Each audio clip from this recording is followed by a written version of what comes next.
Dari Jakarta kita beralih ke Bekasi, pemirsa. Kericuan mewarnai aksi tolak pemasangan patok lokasi pembangunan kelurahan di Bekasi, Jawa Barat. Kericuan ini diduga akibat ada oknum yang ingin menguasai lahan warga.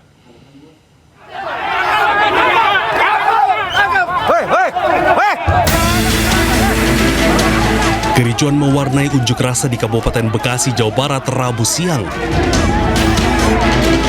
Masa menolak pemasangan patok pelang lokasi yang akan dijadikan kantor kelurahan oleh Pemkab Bekasi.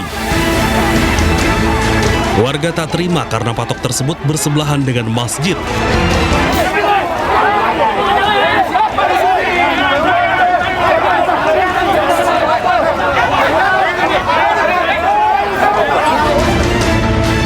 Akibat kericuan tersebut, satu unit mobil bak seorang warga mengalami rusak terkena sasaran lemparan batu.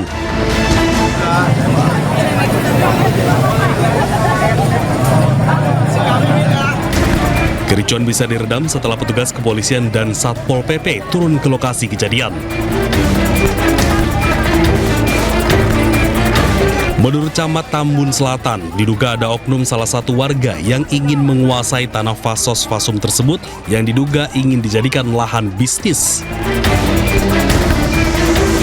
Dari Kabupaten Bekasi, Jawa Barat, Didit Junaidi, iNews melaporkan. Pemirsa, seorang supir angkutan desa di Kabupaten Banyuasin, Sumatera Selatan tewas ditembak pengemudi mobil. Penembakan ini dipicu penyerobotan antrean saat pengisian bahan bakar minyak.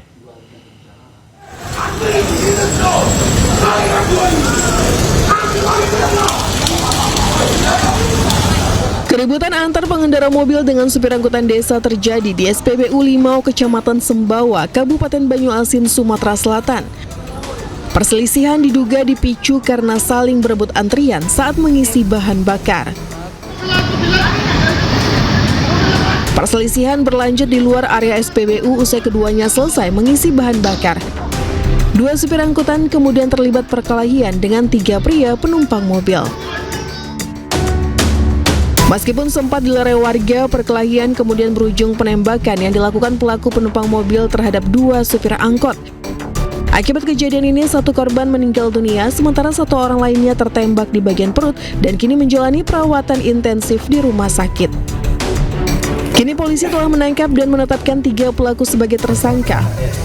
Pelaku ditangkap di kediamannya masing-masing di Desa Regan Agung tanpa perlawanan. Para pelaku dijerat dengan pasal berlapis tentang pembunuhan dan pengeroyokan yang mengakibatkan kematian. Dari Banyuasin, Sumatera Selatan, Ahmad Saiful, iNews melaporkan. Pemirsa, kereta komuter lain arah stasiun Tanah Abang, Jakarta anjlok. Kejadian ini sempat membuat terhambatnya perjalanan kereta menuju stasiun Rangkas Bitung maupun ke Tanah Abang.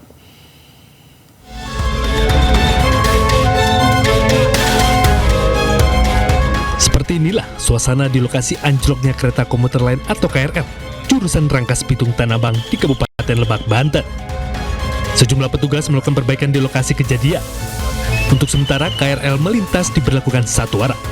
Menurut seorang warga, kereta anjlok pada pukul 10 waktu Indonesia Barat, tepat hendak melintas di palang perlintasan. Warga sempat mendengar suara keras saat peristiwa terjadi. Saat ini belum diketahui penyebab pasti anjloknya kereta api tersebut. Pada saat saya keluar dari rumah saya sini belum terjadi apa-apa. Kemudian pas ketika saya pulang ke sini sudah kejadian seperti ini, gitu kan. Ya kurang lebih saya keluar 1 jam ya mungkin kejadiannya jam 9:30-an lah tadi. Itu ada suara apa? Ada suara dentuman, bahkan warga sekitar pun banyak yang mendengar itu. Tidak ada korban dalam peristiwa ini dan petugas masih melakukan perbaikan di lokasi.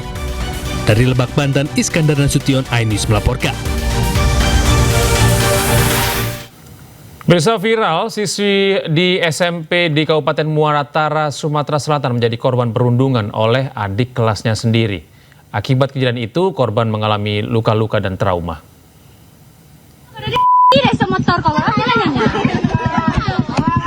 Siswi SMP menjadi korban perundungan oleh adik kelasnya sendiri di Kabupaten Muara Tara, Sumatera Selatan. Korban mendapati kekerasan oleh salah satu siswi yang tak lain adik kelasnya sendiri. Mirisnya aksi perundangan ini hanya menjadi tontonan siswi lainnya tanpa ada yang melerai. Namun setelah viral, orang tua korban tak kuasa melihat anaknya menjadi korban perundungan dan melaporkan peristiwa tersebut ke polisi. Perundungan dipicu korban salah mengirimkan stiker WhatsApp ke pelaku, lalu dihapus korban. Karena dihapus, pelaku marah. Akibat kejadian tersebut, korban enggan masuk sekolah dan lebih banyak mengurung diri. Ini sudah kita laporkan ke Polres Muratara, sudah Jumat kemarin, beserta keluarga besar, dan harapan kita segera pihak Polres Muratara untuk segera mengusut tuntas permasalahan ini hingga selesai. Sebelum viral, pihak sekolah sudah memanggil kedua orang tua, lalu dilakukan mediasi dan kedua belah pihak sepakat untuk berdamai. Dari Muratara, Sumatera Selatan, Sudirman Ainis melaporkan.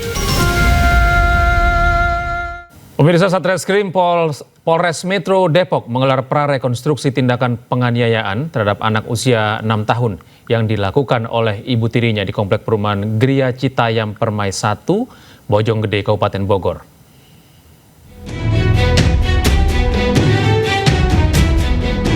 Dalam prarekonstruksi tersebut, ibu tiri korban memperagakan sebanyak 20 adegan saat melakukan tindakan penganiayaan terhadap korban hingga tewas.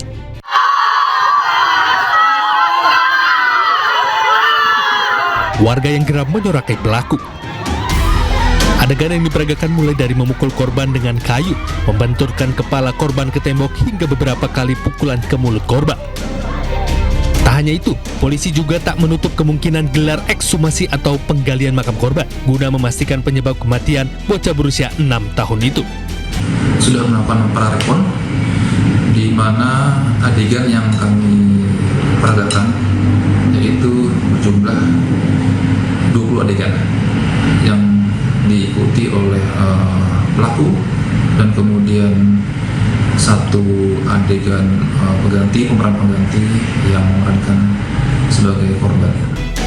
Pelaku melakukan aksinya tersebut lantaran kesal terhadap korban karena tak mau makan. Saat ini polisi telah menetapkan ibu tiri korban sebagai tersangka. Dari Depok, Jawa Barat, Iyung Rizky Ainis melaporkan. Barreskrim Polri mengungkap 150 anak terlibat dalam kasus narkoba selama 2025 dan ditetapkan sebagai tersangka. Polisi juga menyita ratusan ton barang bukti narkoba.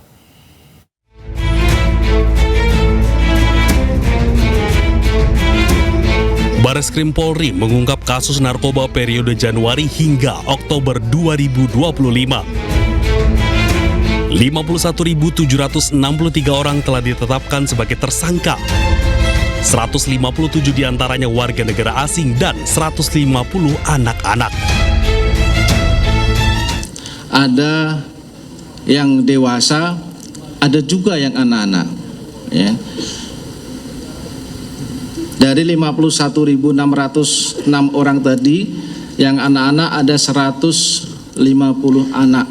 Tentunya penanganan anak ini juga kita memperdomani Undang-Undang Perlindungan Anak juga. Tapi apapun itu, yang terlibat narkoba siapapun itu pasti kita lakukan penindakan tegas. Selain ditetapkan tersangka, polisi juga menyita ratusan ton barang bukti narkoba dan uang senilai 221 miliar rupiah. Polri juga selidiki dugaan tindak pidana pencucian uang dalam peredaran narkoba ini.